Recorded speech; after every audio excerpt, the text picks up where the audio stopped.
নমস্কার বন্ধুরা, সবাই কেমন আছো? আশা করি সবাই ভালো আছো। তবে এই রিমালের ফলে যেসব জায়গাগুলো জলমগ্ন হয়েছে, যাদের ঘর বাড়ি সমস্ত ডুবে গেছে, তাদের যা দেখা যাচ্ছে তাদের এই সমস্যাটা কিন্তু রয়েই গেছে। অনেক বছর আগেও যখন এরকম সাইক্লোন এসেছিল বা যখনই সাইক্লোন আসে, তাদের কিন্তু ঘর বাড়ি সমস্ত কিছু জলমগ্ন হয়ে যায়। তাদের জন্য একটা প্রচণ্ড পরিমাণ দুঃখ কষ্ট যাই বলো না কেন হয়, মনে হয় যেন এখনই ছুটে যাই, যতটা সম্ভব পারি করি, কিন্তু সেটা তো সম্ভব হয় না। কাজেই দূর থেকেই ভগবানের কাছে প্রার্থনা করি তারা যেন খুব ভালো থাকে, সুস্থ থাকে, আর যেন যতটা সম্ভব তাদের এই অবস্থার উন্নতি হয়। তো আজকে চলে আসছি নতুন পর্বে।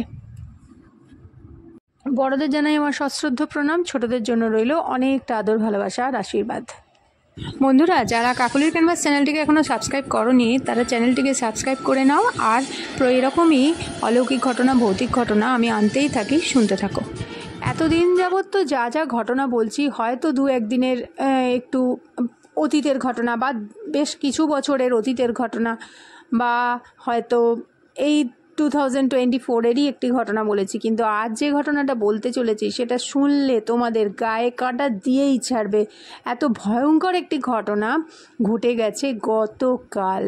ঠিক শুনেছ, গতকাল। এবং এই ঘটনাটা যে ঘটেছে সেইটা ঠিক কালকে যখন এই একটু বেলার দিকে যখন ঝড় আসছিল, সেই ঝড়ের দমকা হাওয়ায় চতুর্দিকে আমরা জানলা দরজাগুলো বন্ধ করছিলাম, যদিও হাওয়াটা ভালোই লাগছিল, কারণ দুদিন আগে এত প্রচণ্ড গরম পড়েছিল যে সেই গরমে মনে হচ্ছিল যেন একটু হাওয়া দিক, একটু বৃষ্টি হোক, পরিবেশটা ঠান্ডা হোক।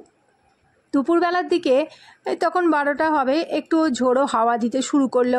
সবাই বলল যে, আর খবরেও বলছিল বারবার যে একটা ঝোড়ো হাওয়া দিতে শুরু করবে, কারণ সাইক্লোন তৈরি হয়ে গেছে ওই বঙ্গোপসাগরে, ওখান থেকে হয়তো একটু প্রভাব এখানে পড়তে পারে। তো যাই হোক, মোটামুটি একটু একটু ঝোড়ো হাওয়া দুপুরের দিকে দিচ্ছিল। আর ঠিক সেই সময় এই ভয়ঙ্কর ঘটনাটি ঘটে, যেটা আমি ঘরে কাজ করছিলাম, খেয়াল করিনি, কিন্তু যিনি বলেছেন তিনি নিজের চোখে দেখেছেন। আজকে সেই ঘটনাই বলতে চলেছি। আজকে আমি যে ঘটনাটা বলতে চলেছি সেটা আমাদের ঠিক গায়ে যাদের বাড়ি, পাশের বাড়ি, একটা পাঁচিল দিয়ে আমাদের বাগানের সঙ্গে তাদের বাগানের আলাদা করা আছে।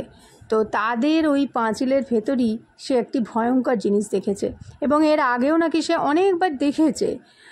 আমার সঙ্গে দেখা সাক্ষাৎ সেরমভাবে হয় না, আসলে হয় কি, যে যার ঘরে কাজে ব্যস্ত থাকে, কাজে কারোরই আর সকাল থেকে কথা বলার সময় থাকে না। তো সেই রকমই কালকে যেহেতু একটা পরিবেশটা অন্যরকম ছিল, সকালের দিকে তাড়াতাড়ি রান্নাবান্না করছিলাম, যে কখন না জানি বৃষ্টি এসে যায়, তাড়াতাড়ি ছাদে সব দেওয়া ছিল, তোলারও ব্যাপার ছিল, তো এই কারণে তাড়াহুড়ো করছিলাম। তো সেই সময় পাশের বাড়ির যে ভদ্রমহিলা, তিনি ডাকেন একবার।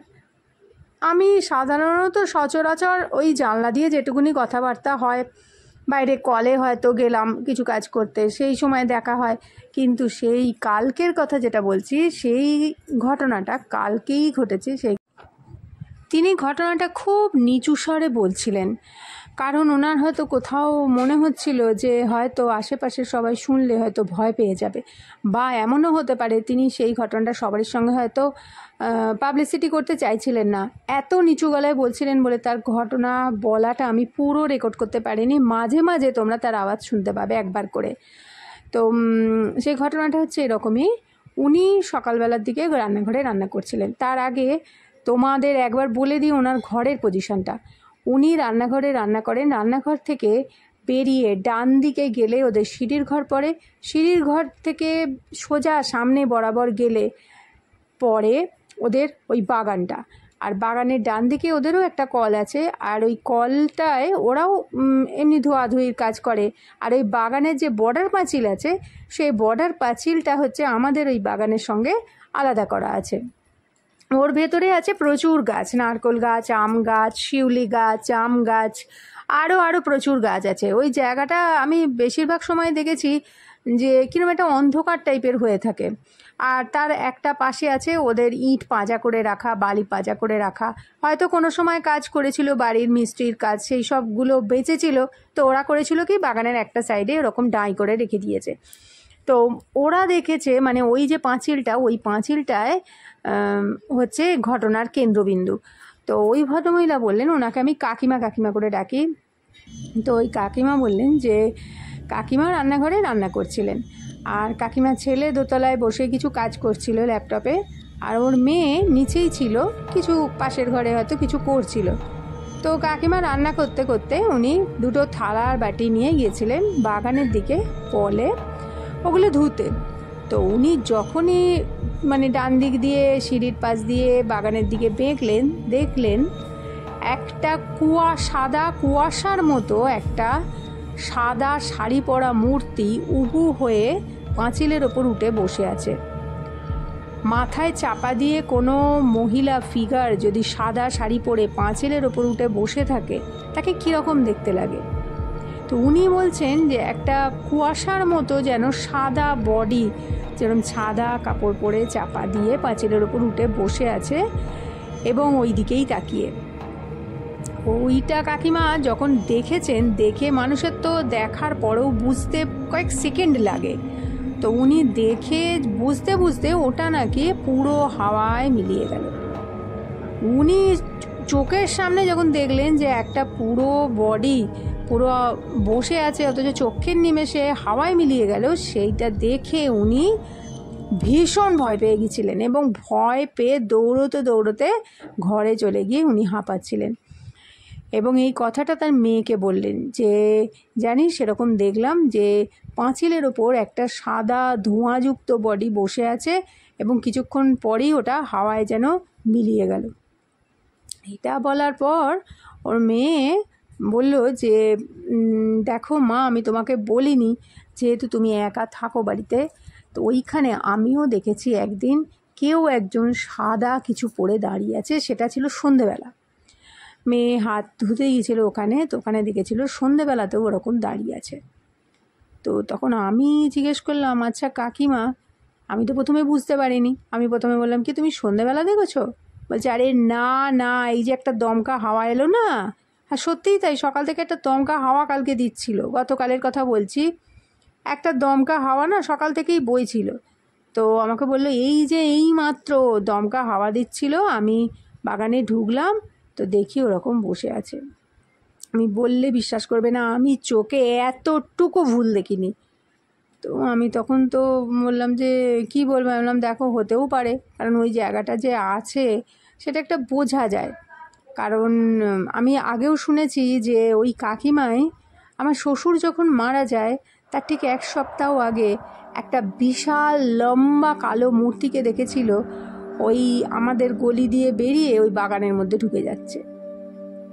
কাজে তখনও কাকিমা আমায় বলেছিল, জানো তো আমি সন্ধ্যাবেলায় রান্না করছি, রান্না করতে করতে দেখছি একটা কালো লম্বা মূর্তি হাঁটতে হাঁটতে হাঁটতে হাঁটতে ওই তোমাদের বাগান দিয়ে গিয়ে ওই বাগানের মধ্যে ওদের বাগানে ঢুকে গেল। তখনই আমার মনে কু গিয়েছিল যে কিছু তো একটা দেখলাম আমি। আর তার ঠিক 1 সপ্তাহ বাদেই আমার শ্বশুর মারা গিয়েছিল। তো ওটা হয়েছিল। এইবারে হয়েছে কি, ঘটনাটা ঘটছে বেশ কিছুদিন আগে, এই 7-8 মাস আগে আমাদের পাশের বাড়ির একজন মারা গেছেন এবং তিনি বলছেন, তিনিও একজন ভদ্রমহিলা ছিলেন, বয়স্ক ভদ্রমহিলা। তো ওই কাকিমা বলছে মনে হচ্ছে উনি মনে হচ্ছে ওইখানে আছেন। আমি কাকিমাকে বললাম যে দেখো কাকিমা, আমি কিন্তু এই ঘটনাটার কথা কিন্তু অনেক বছর আগে শুনেছি যে তোমাদের ওই বাগানটাতে কিছু একটা আছে। অনেকেই দেখেছে ওখানে দাঁড়িয়ে থাকতে, কেউ দেখেছে ওই জায়গাটায় বসতে, ইভেন তোমাদের কি বলবো, ওদের ওই যে আম গাছটা আছে না, ওই আম গাছের ওপরেও অনেকে দেখেছে কাউকে বসে থাকতে। আর একটা অদ্ভুত ব্যাপার কি বলতো, আগে আগে ওদের ওই গাছটার একটু দূরেই তো আমাদের ছাদটা, আগে আগে পাখি মরা পড়ে থাকতো ছাদের ওপরে, এরকম মানে ছোট ছোট পাখি মরে পড়ে আছে এবং কোথা থেকে চারটিখানি নোংরা এসে পড়তো, মাঝে মাঝে আঁশ পড়তো, মাঝে মাঝে হয়তো ভাঙা মাংসের মানে খাওয়া মাংসের হাড় পড়তো, এরকম পড়তো। এবার তখন সবাই মানে বলতো যে দেখ তোদের ওইখানে নিশ্চয়ই কোনো কিছু খারাপ বাস করছে ওদের ওই গাছটাতে, কারণ ওদের ওই আম গাছের ডালটা তো আসতো। তো সেই হিসাবে অনেক বছর আগে থেকেই আমরা জানি যে ওইখানটাতে কিছু তো একটা গন্ডগোল আছে। তো তারপরে আম গাছের ডালগুলো কেটে দেওয়া হয়েছিল, সামনের দিকের ডালগুলো কেটে দেওয়া হয়েছিল। আর তার আগেও কিন্তু অনেক কিছু ওই জায়গাটাতে দেখা গেছে। তো সেই হিসাবেই সবাই ওই জায়গাটাকে একটা মানে একটু ভয় ভয় পেত। আমাদের হয়তো বাড়িতে কেউ এলো, সেও হয়তো, আমি কাকিমাকে বললাম, দেখো কাকিমা, তুমি বলছো হয়তো উনি মারা গেছেন বলে হয়তো হচ্ছে, কিন্তু সেটা কথা নয়। এর আগেও অনেক বছর আগে অনেকে বলেছে যে ওদের ওই বাগানটায়, মানে কাকিমাদের ওই বাগানটায় ওইখানে কিছু তো একটা আছে। কারণ হামেশাই ওই জায়গাটা গেলে না একটা গা ছমছম করে। আগে কাকিমাদের বাড়িতে যখন আমি যেতাম ওই বাগানের দিকে না ভয়ে যেতাম না। ভয় বলতে আমি কিন্তু এই সবকে কোনোদিন ভয় পাই না, কিন্তু কি একটা গায়ে ফিল করতে পারতাম যে ওই জায়গাটায় কিছু তো একটা আছে। একটা কিরম যেন বাতাসটা ভারী ভারী মতো, আর কেউ যেন মানে নিরালা আড়াল থেকে লক্ষ্য করে যাচ্ছে কে আসছে কে যাচ্ছে। তো কাকিমা বলল, হবে জানো তো, আমার মেয়ে সেদিনকে বলছিল যে ওই জায়গাটায় কে যেন হেঁটে চলে গেল, রীতিমতো পায়ের চটির আওয়াজ, ফটফট ফটফট করতে করতে হেঁটে যাচ্ছে। এবার আমি বলছি যে দেখো, তাহলেই বোঝো যে ওই জায়গাটা কিন্তু তোমাদের কিছু একটা আছে। তো আমি সেই জন্যেই ওই দিকে যে জানলাটা আছে সেই জানলাটা আমি কিন্তু খুলেই রাখি, কারণ আমি বললাম না তোমাদের যে তারা তাদের ডাইমেনশানে আছে, আমরা আমাদের ডাইমেনশানে আছি। কেউ যদি কাউকে ডিস্টার্ব না করি তাহলে তো কোনো সমস্যাই থাকে না। আর দেখো, এই জগতে আমি এটা ভালো মতো বুঝি যে আমরা যা দেখছি তার বাইরেও একটা জগৎ আছে। তো এখন তোমাদেরকে ওই কাকিমার সঙ্গে যে কথা আমার হয়েছিল সেটা শোনাচ্ছি, কিন্তু কাকিমা এত আস্তে আস্তে কথা বলেছিল যে তোমাদের হয়তো শুনতে অসুবিধা হবে, তবে মোটামুটি একটা ধারণা পাবে যে উনি কত আস্তে আস্তে এবং অত্যন্ত ভয়ে এই কথাগুলো বলেছিলেন। তাহলে ওই কথাটা তোমরা শুনতে থাকো। তোমাকে না ভাবছিলাম ওই পাশের উপর আর আমাদের ওই দিকটা করে এই দিকে করে, হ্যাঁ হ্যাঁ, এইটার তোমাদের ওদিক দিয়ে গিয়ে দেখলে তোমাদের যেমন এখান দিয়ে আসা যাওয়া করো। হ্যাঁ হ্যাঁ হ্যাঁ,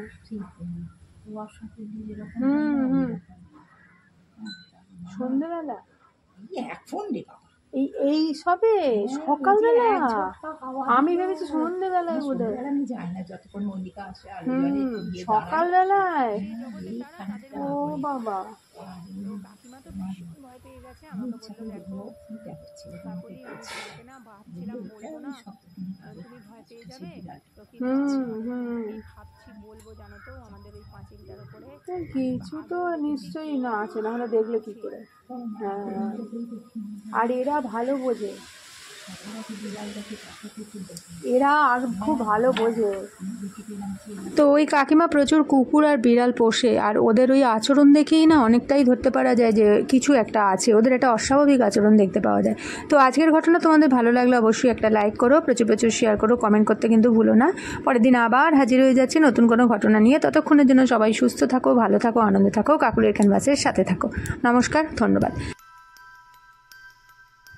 আমার সমস্ত ভিউয়ার্সদের জানাই অন্তর থেকে অজস্র ধন্যবাদ। এবারে বলবো তাদের কথা যারা আমাকে আগের পর্বে কমেন্ট করেছো। আমার আগের পর্বে কমেন্ট করেছো গীতা গোস্বাম, তারও আগের পর্বের কয়েকটি ভিডিওতে কমেন্ট করেছো গীতা গোস্বাম, অমিতা ঠাকুর, সুদীপ্ত রয় এবং তুহিন সর্দার। তোমাদের অন্তর থেকে অজস্র অজস্র ধন্যবাদ এবং ভালোবাসা জানাই।